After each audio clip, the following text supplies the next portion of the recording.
जमूंगा fresh piece आएंगे fresh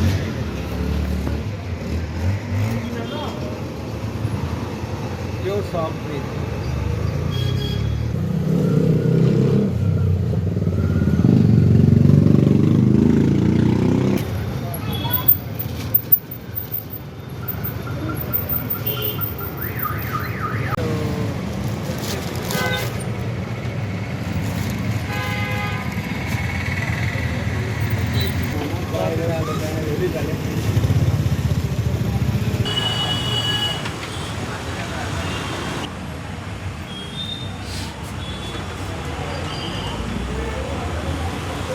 कोई black मेल्डर आ जाए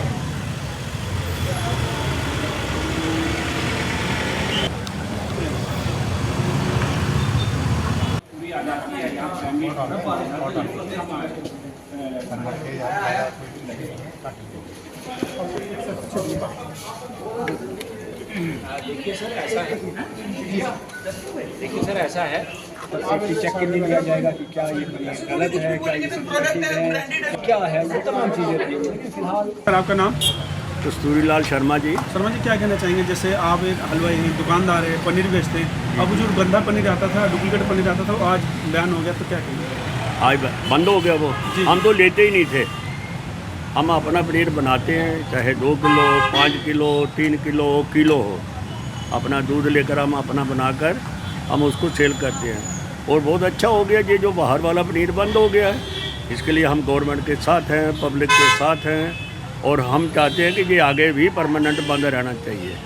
हम तो करेंगे डिपार्टमेंट वाले, जैसे हम अपना बनाकर बेचते हैं, हलवाई चाहते हैं कि हम भी अपना बनाकर बेचें और दूध साफ़ होगा। साफ़ पनीर हम मतलब कि जो दूध लेते हैं 60 रुपये के जी लेते हैं, तो हम पनीर निकालते हैं, फिर निकाल कर हम बेचते हैं 290 रुपये के जी, प्लस वो अपने हाथ से निकाल कर। गारंटी अपनी होती है, हमें भरोसा है हमारा पनीर जो है जो लेकर एक दफ़ा जाएगा फिर से आएगा। ये तो बाहर वाला पनीर, एक दफ़ा मैं शादी में गया, वो वहाँ पर पनीर मैं खाऊं तो मेरे से चापा नहीं जाए, मेरे तो दंद तो डुप्लीकेट हैं।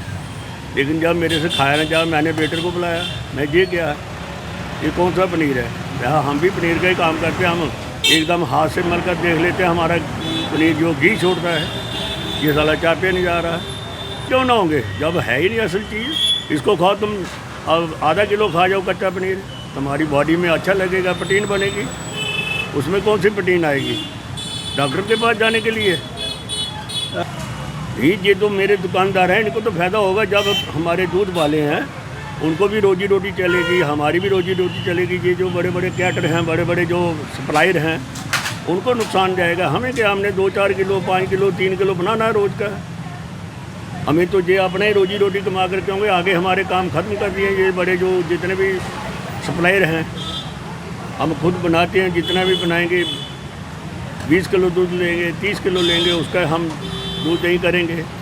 आपने जैसे मेरा दूध देखा है ना, दूध सच बताओ, दूध के ऊपर मलाई है ना, जब दूध के ऊपर मलाई है इसका मतलब कि उसके अंदर जान है, खाने वाले को भी जान आएगी। ये बहुत मैं थैंक्स करता हूँ इस गवर्नमेंट का, इन अफसरों का, जिन्होंने ये मतलब कि जाकर इसको अपना एक्शन लिया है। देखिए, अगर इस फैसले को, सरकार के इस फैसले को देखा जाए तो ये कहीं ना कहीं हमारे वो किसान जो डेयरी का काम करते हैं, जो दूध का काम करते हैं, जो पनीर का उत्पादन करते हैं, मुझे लगता है उनके लिए तो एक बहुत बड़ी राहत का ये फैसला है। और सबसे बड़ी बात है, उनके लिए इकोनॉमिक बूस्ट के लिए एक बड़ा महत्वपूर्ण निर्णय है। क्योंकि जिस तरह से आपने देखा मिलावटी पनीर जो बाहर से आता था, एक तो लोगों की, जम्मू कश्मीर के लोगों की सेहत पर भी प्रभाव डाल रहा था, दूसरा कहीं ना कहीं हमारे लोगों की जो मेहनत थी उन्हें प्रॉपर नहीं मिल पा रही थी। क्योंकि ये कहीं ना कहीं ये बिल्कुल मोनोपोली तौर ऊपर ये इसका उपयोग कर रहे थे और लोगों को की सेहत के साथ वो खिलवाड़ कर ही रहे थे। लेकिन एक तो उसकी गुणवत्ता को लेकर जो जिस तरह से आपने देखा, उसकी गुणवत्ता बिल्कुल नीचे लेवल की थी। तो मुझे लगता है ये एक गवर्नमेंट का सराहनीय कदम है और इससे भी कड़े फैसले लेने चाहिए, ताकि कोई भी अभी भी, एक तो सड़क के रास्ते और बिना सड़क के रास्ते भी इस तरह से जो यहाँ पे निर्यात किया जाता था बाहर से, तो मुझे लगता है उन लोगों पे भी कार्रवाई करनी चाहिए। पनीर को बैन किया है, ये स्वागत योग्य कदम है, क्योंकि ये जो बाहर से मिलावटी पनीर आता था 100-125 रुपये किलो, जबकि सही पनीर जो है वो 200, 250, 250 रुपये किलो बनता है। तो क्या होता था, जो असली माल बनाते थे उनका पनीर बिकता नहीं था और नकली बिकना शुरू हो जाता था।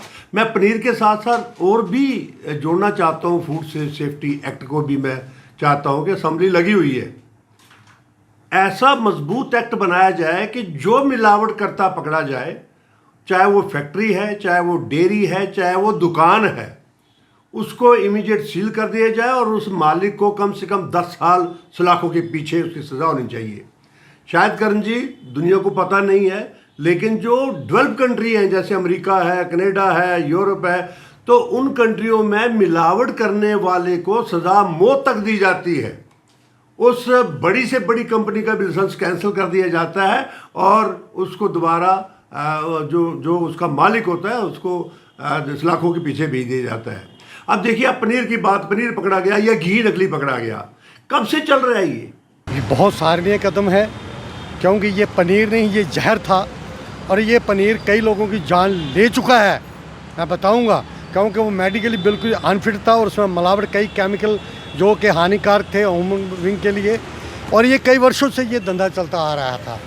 ये रही पनीर की बात, सरकार ने बहुत बड़ा काम, अच्छा काम किया, ये पहले करना चाहिए था। और ये विभाग के लोग हैं कहाँ, ये कभी कभी खबर मिलती है इनकी, लेकिन पूरे वर्ष खाने की वस्तुएं आती हैं, प्रतिदिन आती हैं और प्रतिदिन हर इंसान को खाने की ज़रूरत होती है, तो साल में एक आधी बार इनकी हाजिरी लगती है। तो ऐसे में अभी जो पेपरों में और अब हमारी सरकार जो अलर्ट हुई है, हमारी ये सुरक्षा एजेंसियां जो हैं, ये चेक करने वाली एजेंसियां हैं, ये एजेंसियां अभी एक्टिवेट हुई हैं। जैसे घी, देसी घी, कई प्रकार के जो यहाँ घी जो हमारे शहर के भीतर बिकते थे, आज उनमें उनके सैंपल फेल हुए, वो उसमें इंसान के लिए हानिकारक पाए गए, उन पर बैन लगाया गया और उनकी बिल्कुल मार्केट में सेल ना हो।